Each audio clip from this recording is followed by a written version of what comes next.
I never imagined I'd be writing this, but here I am, trying to make sense of the chaos my life has turned into. My wife, Jessica, and I have been married for 8 years. We met in college. She was the outgoing, charismatic type who could light up a room, while I was the quieter one, drawn to her energy. We built what I thought was a happy life together. I have a stable job in tech, and Jessica runs her own small event planning business. The first signs of trouble were subtle, the kind of things you dismiss at first. She started working late more often. At first, it seemed reasonable. Her business was growing, and I wanted to be supportive. But then came the excuses that didn't quite add up. A client dinner ran late, she'd say, or, "I'm too tired to talk tonight." There were new clothes, a new perfume, and sudden gym memberships. Things she hadn't been interested in before. I chalked it up to her trying to better herself, but something in my gut didn't feel right. Then there were the changes in her behavior toward me. She became colder, dismissive, and even outright rude at times. Whenever I'd try to bring it up, she'd turn it around on me, accusing me of being paranoid or controlling. I started to feel like I was losing my mind, doubting myself and my instincts. Looking back, I see how blind I was, how desperately I wanted to believe everything was fine. But the truth was there, staring me in the face, waiting for me to wake up. It all unraveled on a Tuesday evening. I was cleaning up after dinner, alone as usual. Jessica had messaged earlier, saying she was meeting a client and would be home late. Something about her tone didn't sit right with me, so I decided to do something I'd never done before. I checked her laptop. At first, I didn't find anything unusual. Emails, schedules, and invoices. But then I noticed a hidden folder on her desktop. It was password protected. My heart raced as I tried a few obvious guesses. Our wedding date, her business name, even her favorite band. None of them worked. I was about to give up when I remembered something, her gym membership number. Bingo! Inside were dozens of photos, videos, and messages that made my stomach churn. There she was with him, some guy named Mike. He wasn't a client, but one of her gym instructors. The messages were explicit, talking about their secret meetups, hotel stays, and even laughing at how clueless I was. One message stood out. "You should have seen his face when I told him I had a client dinner. He actually believed me." I felt my hands trembling, my blood boiling. This wasn't just cheating, it was a mockery of everything we had. I stared at the screen, torn between disbelief and rage. Part of me wanted to confront her immediately, but I decided to wait. I needed to know more. That night, I barely slept. I went through her texts, social media, and even checked the phone logs. The pieces all fit together. This had been going on for months, maybe longer. Every late-night meeting, every excuse, every cold shoulder. It all made sense now. The final blow came when I found a video she'd accidentally saved in her gallery. It was her and Mike in our bed. That was the moment something inside me snapped. This wasn't just betrayal. This was a direct, deliberate slap in the face. I decided to play it smart. Instead of confronting her right away, I started planning. The next morning, I woke up with a newfound clarity. I wasn't going to let her win, not like this. If Jessica thought she could waltz through life without consequences, she was in for a rude awakening. I decided I'd confront her, but only after I had everything lined up perfectly. I started by gathering more evidence. I downloaded every incriminating photo, video, and message onto a USB drive. Then I took photos of our bed, the one she had desecrated with that scumbag. I even placed a small, discreet camera in the bedroom, just in case she thought of bringing Mike over again. I needed an airtight case, not just for my satisfaction, but for what I had planned next. Jessica returned that evening like nothing was wrong, acting distracted but cheerful. "Long day," she said, kissing me on the cheek. I wanted to pull away, but I forced myself to stay composed. I smiled, nodded, and even asked about her so-called client meeting. She fed me another lie, something about discussing floral arrangements for a wedding. The audacity made my skin crawl. Over the next week, I played the role of the unsuspecting husband. I smiled through her lies, pretended to believe her excuses, and even suggested we have a date night to rekindle our spark. She brushed it off, saying she was too busy with work. I could see the contempt in her eyes, like she thought I was too stupid to notice what was really going on.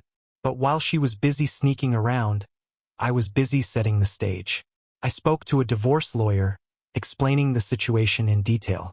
He advised me to document everything, which I'd already been doing. I also started moving small amounts of money into a separate account, preparing for the inevitable fallout. The piece de resistance, though, was the living room. On the wall hung our wedding photo, framed and prominently displayed. It had always been Jessica's favorite, a symbol of what we once were. I took it down and replaced it with an empty frame. Inside, I left a note, "You'll know why soon." It all came to a head 2 nights later. Jessica texted me saying she'd be late again, this time claiming she was at a networking event. I already knew she was with Mike. I tracked her phone earlier that day, and sure enough, it pinged near his apartment. I waited patiently, going over my plan one last time. Around 10:30 p.m., the sound of the door unlocking pulled me out of my thoughts. Jessica walked in, holding a bouquet of flowers. The sight of her looking so smug, so carefree, nearly made me lose it right then and there.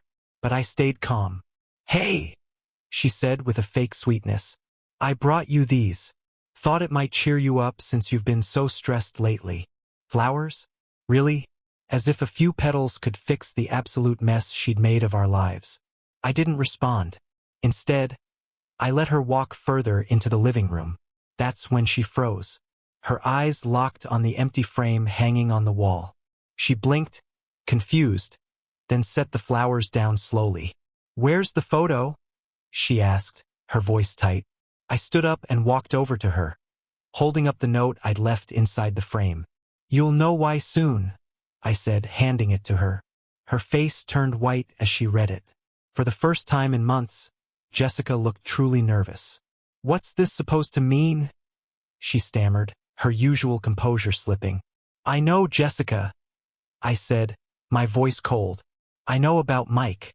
I know about the lies, the client meetings, the networking events. I know about the videos, the texts, all of it. And I know what you've been doing in our bed." Her reaction was almost laughable. First, denial. "What are you talking about? You're being crazy," she snapped, trying to regain control of the situation. But when I pulled out the USB drive and waved it in front of her, her expression shifted from anger to panic. "This has everything," I said. "Every lie, every betrayal, every disgusting moment you shared with that guy. Do you want to keep lying? Or are you finally going to tell me the truth?" Jessica's mask crumbled. She started crying, fake, exaggerated sobs that only fueled my anger. "It wasn't like that," she wailed. "Mike was just a friend. I was lonely, and you were so distant. It just happened." I laughed bitterly. "It just happened? Jessica, you planned this. You lied to me, humiliated me, and destroyed our marriage. Don't you dare play the victim." Her tone changed instantly. The tears stopped, and the venom came out. "You know what? Fine," she spat. "You want the truth? Yeah, I was with Mike. And you know what else? He treats me better than you ever did. You're boring, Ethan. All you do is work and sit around, and I got tired of it. Can you blame me?" That was the moment I realized how far gone she was. There was no remorse, no shame, just pure selfishness. But I wasn't done yet. I had one more move to make. Jessica stood there, glaring at me with a mixture of defiance and arrogance, as if she still thought she could somehow come out on top. But what she didn't know was that I'd been planning this moment for days. "You think you can just walk all over me and there won't be consequences?" I said, my voice steady but sharp. "Let me show you how wrong you are." I walked over to the kitchen counter, where I'd placed the laptop I had prepared earlier. With one click, I cast the screen to the TV in the living room. Up came a folder labeled Jessica's Greatest Hits. "What the hell are you doing?" she asked, her voice rising. "Oh, just giving you a taste of your own medicine," I said, scrolling through the folder. Up popped the screenshots of her messages with Mike. Every sickening word, every emoji-laden lie she'd sent while pretending to be the loving wife. Her face flushed red, her fake confidence faltering. "Turn it off. "This is private," she shouted, stepping toward me. "Private? Like the vows we made in front of everyone? Like the promises you broke while sneaking around with that dirtbag?" I shot back. "You didn't care about privacy when you decided to record your little adventures, did you?" Then I clicked on the video. It played for only a few seconds before she lunged at me, trying to grab the laptop. I pulled it out of her reach, laughing darkly.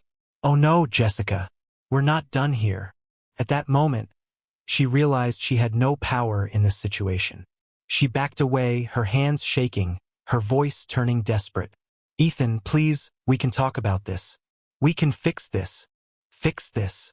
I said, incredulous. "There's nothing left to fix, Jessica. You didn't just cheat. You disrespected me, mocked me, and destroyed everything we built together. And now you're going to face the consequences." Before she could respond, I reached for my phone. I'd already sent copies of the evidence to my lawyer, but now it was time for the next step. I texted a group of people we both knew, her parents, her sister, and a few close friends, with a single sentence. "Thought you should see this before Jessica tells you her version of the story." Attached was a link to the evidence folder. Jessica's phone buzzed almost immediately. She picked it up, her face draining of color as she realized what I'd done. You're a monster," she whispered, her voice trembling. "No, Jessica," I said, stepping closer. "I'm just giving you a taste of your own medicine. You wanted to play games? Well, now you can deal with the fallout." But I wasn't done yet. The final blow was waiting just outside. Jessica was still reeling from the bomb I'd just dropped on her. Her phone was lighting up with calls and texts from her family and friends, no doubt horrified by what they'd just seen. She tried to call her sister, but I wasn't about to let her play the victim. "You might want to hold off on your damage control," I said, walking toward the front door. "There's one more thing you need to see." I opened the door, and in walked Jessica's parents, her sister, and, to her utter horror, Mike. "What the hell is this?" she screeched, her voice shrill as she took a step back. "Oh, it's a little intervention," I said, motioning for everyone to come in.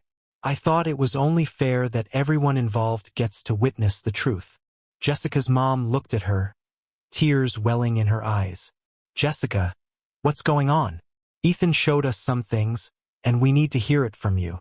I don't know what he's talking about," she stammered, her eyes darting between me and Mike. "He's twisting everything to make me look bad." Mike, who had clearly not been expecting this, stood frozen in the doorway. "What's going on here, Jess?" he asked, his voice uneasy. "Oh, don't play dumb, Mike," I said, glaring at him. "You've been screwing my wife for months. You think I wouldn't find out?" The room went silent. Jessica's dad, a stern, no-nonsense man, turned to her with a look of pure disappointment. "Jessica, is this true?" Jessica tried to bluster her way out of it. "Dad, it's not what it looks like. Ethan's just overreacting. Mike and I are just friends. Just friends." I snapped, pulling out my phone again. I played a snippet of one of the videos, just enough to make it undeniable. "Does this look like something friends do?" Jessica's mom gasped, covering her mouth, while her dad's face turned red with anger. "How could you?" he said, his voice shaking. Mike, realizing the jig was up, tried to backpedal. "Look, man, I didn't mean for this to happen. It just kinda happened, you know?" "Oh, I know," I said, my voice dripping with sarcasm. "Just like this is going to just happen." I turned to Jessica, who was now trembling. "Remember that empty frame on the wall? You're going to find out why it's missing." Walking over to the table, I picked up an envelope I'd prepared earlier. Inside were divorce papers, along with a list of all the evidence I'd compiled. "You'll be hearing from my lawyer," I said, tossing the envelope at her feet.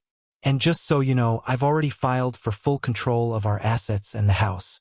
Good luck explaining this to the court." Jessica looked at the envelope, then back at me, her face a mask of fury and fear. "You're a cruel, vindictive bastard," she hissed. "No, Jessica," I said, staring her down. "I'm a man who finally woke up. You made your bed, and now you can lie in it with him."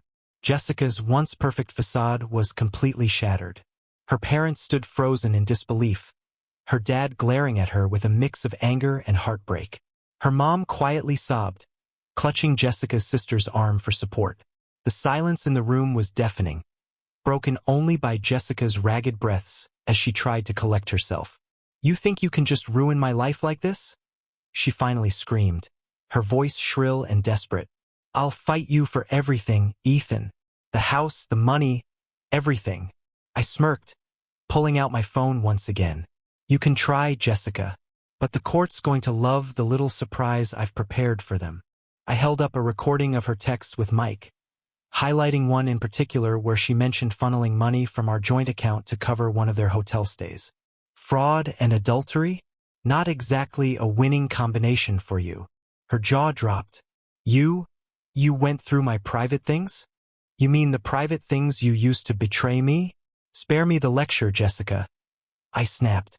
"You lost the right to privacy when you decided to blow up our marriage for your little fling." Mike, who had been silent until now, finally spoke up. "Look, man, I think we're all just getting a little emotional here." "Shut up, Mike," I said, cutting him off. "You've done enough. You're just as guilty as she is, and trust me, I've got plans for you too." "What are you talking about?" he asked, his face pale. "Oh, you'll see," I said with a grin.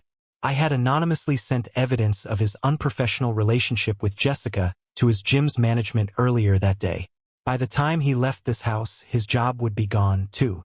Jessica's dad finally spoke, his voice cold and authoritative. "Jessica, you need to leave. Now, you've embarrassed yourself and this family enough." "What? Dad, no!" she cried, her voice breaking. "You heard me," he said, pointing to the door. "Pack a bag and go. And don't expect us to take your side in this. You've humiliated us." Jessica's mom nodded tearfully, unable to look her daughter in the eye. "How could you do this, Jessica? To Ethan, to us, to yourself." Jessica turned to me, her face twisted with hatred. "You've ruined my life," she screamed. "No, Jessica," I said calmly. "You ruined it yourself. I just made sure everyone saw the truth." With that, she stormed upstairs, slamming doors and yelling as she threw things into a suitcase. Mike awkwardly shuffled toward the door, muttering something about needing to clear his head. "Good luck with that, Mike," I called after him. "You're going to need it." As the door closed behind him, I felt a strange sense of peace. For the first time in months, maybe years, I was in control of my life again. It didn't take long for Jessica's world to implode. The evidence I sent to her family and friends spread like wildfire. She became the subject of hushed whispers and judgmental glances everywhere she went. Her parents refused to take her in, and even her sister cut ties, disgusted by what she'd done. Mike, he wasn't much help either. I heard through the grapevine that he got fired from his job at the gym after his relationship with Jessica came to light. Rumor had it, he wasn't too thrilled about losing his income and started ghosting Jessica not long after. Meanwhile, the legal process moved swiftly in my favor. With all the evidence I had, my lawyer ensured that I got the house and most of our shared assets. Jessica was left scrambling, staying with a distant friend and barely scraping by. She tried to contact me a few times, leaving tearful voicemails claiming she wanted to make things right, but I never responded.